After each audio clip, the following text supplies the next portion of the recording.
6 News at Noon. Hello, everybody, and thank you for joining us. I'm Chris Young. Coming up on... Hi guys, welcome back. Today's look is inspired by a post I saw from Lauren Mae Beauty.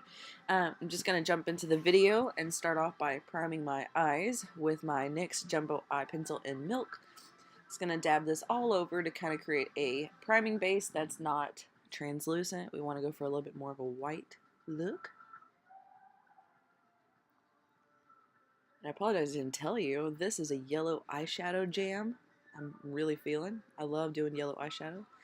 You'll see throughout the video I'm going to speed up in a couple places, but what I'm doing is just blending everything in with my 218 brush.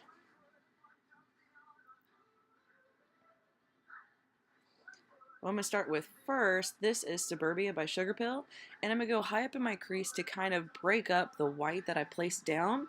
And so what you'll see is I have a lighter natural brow bone highlight, and then the rest of my eyelid is going to stay that lighter shade.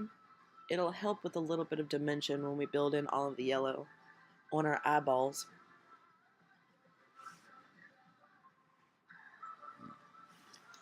And that's my MAC 224 brush. You know I like to go really high up to the front of my brow, down the side of my nose bone, just so it gives a little bit more of a contour for your eye socket. Yeah. And so same brush, this is Butter Cupcake by SUGARPILL. I'm going to go blend this higher into my crease and kind of going downward right underneath that Suburbia shade. Same thing with the other eye, just going to go through and lightly blend this shade inward. I really love using solid blocks of color on my eyes. I think it can be really fun pop. Now I'm going in with a smaller fluff brush just to kind of define the inner and outer corner, and I'm not really worried about any excess yellow that falls in my inner corner. It's going to help define the look that we're building up later, or building up right now. What I'm going to take here, this is my arrowhead brush, as I constantly call it, and I'm not going to sweep across my lid. I'm going to do a constant patting motion. Since we do have that jumbo pencil on the eyes, it's a little tacky, so what I want to do is really set that with the color. It's going to help with the brightness as well, so that way this yellow shit stays all day long. And that's what you want, right? You want to be yellow. It was all yellow. Side note, you guys, please check out Lauren Mae Beauty's channel that I got inspiration for this look. I do wear yellow eyeshadow a lot, but I love her channel, and really, she posted a video like this, and I had to because I like her so much. And so you see how much I'm actually scrubbing in the pan. I'm picking up a lot of product and really patting that on. I'm going to pat on a significant amount and then go through and blend it outward. Next thing I'm going to do is take Colourpop TIKI, and this is more of a pastel shimmery satin shade, and I'm going to go in between that Suburbia peach tone and the yellow in my crease and just give it a little bit more life. This little bit of a pastel shade is going to help kind of brighten that crease corner that I have a little depth on. And you guys, you've got to watch. I am having an internal debate. I'm actually going to do a freeze frame and show you what's gonna go underneath my eye. This is me literally thinking I'm about to put yellow eyeshadow underneath my eyeball. Watch. What? And look, I just put the brush down. Product and everything on it. I gave up. This is Milk Cosmetics Neon. This is a very shimmery, glittery yellow. I will say I love the shade, but it can have some glitter fallout, and I'm gonna pack this onto my lid. You see the intensity here? Like, we were using yellow before, but we are using yellow now. See how it really highlights that inner corner when it has that overlap? I think that is pretty. It's so pretty. Pretty like model.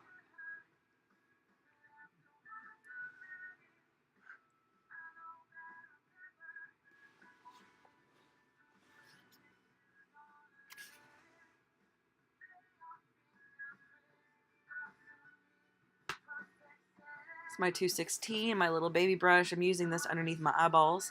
This is Riff by Urban Decay.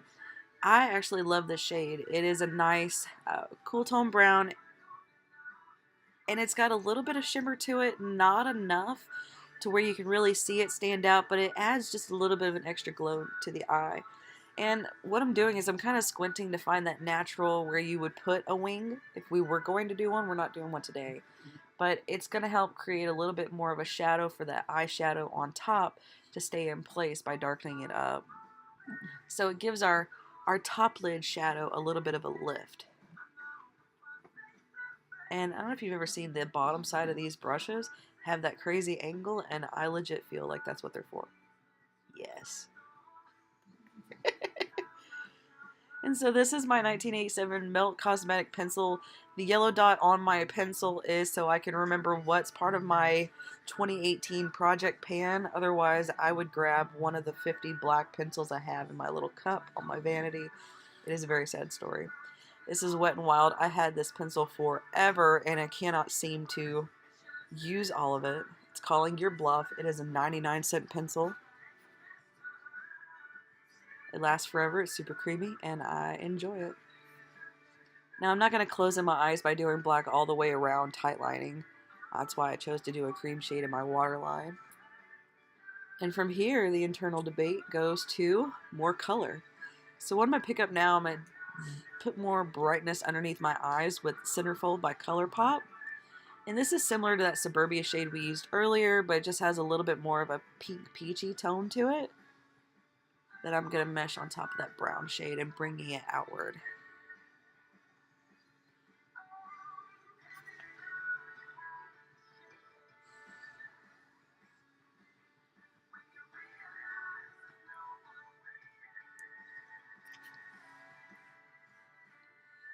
Ooh.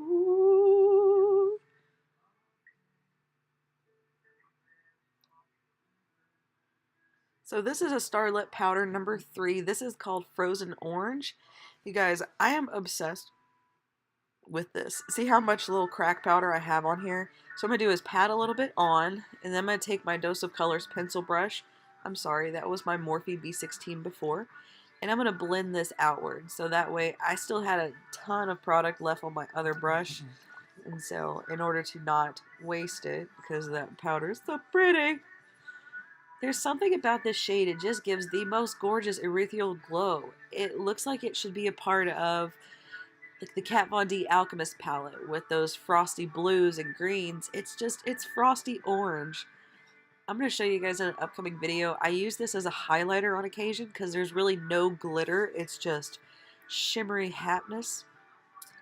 Now, welcome you guys to the best gel liner on the planet. This does not fray or frazzle anywhere, and I really feel like I like brushes and gel liners as opposed to pens tenfold.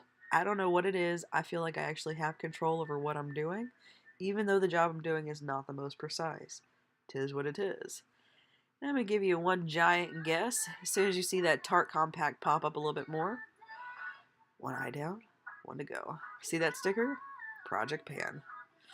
It reminds me of if I worked in a grocery store or a liquor store and bought my lunch or something, like I would have to put some garage sale sticker on my food in order to take it out of the store. I really feel like that's what those stickers remind me of.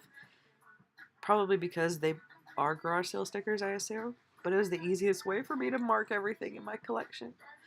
So for this video, I just did a little bit of gel liner to tight line on top, and I'm going to go in. This came in a BoxyCharm. It's the LASHPAINT mascara. And as I wore it throughout the day, it really didn't do anything for my lashes, and I feel like I probably should have put on some falsies in this video to accentuate the thick black band above all that bright yellow. But c'est la vie. Life is all about learning, right? And life is all about learning how to not put a compact in front of your face. I hope you guys like this really short video. I'm enjoying doing these voiceovers, and please come back for more. I'll see you next time. Real, it's a model, but it's a real guy with real bags underneath it. And I did this to my father. We were at home.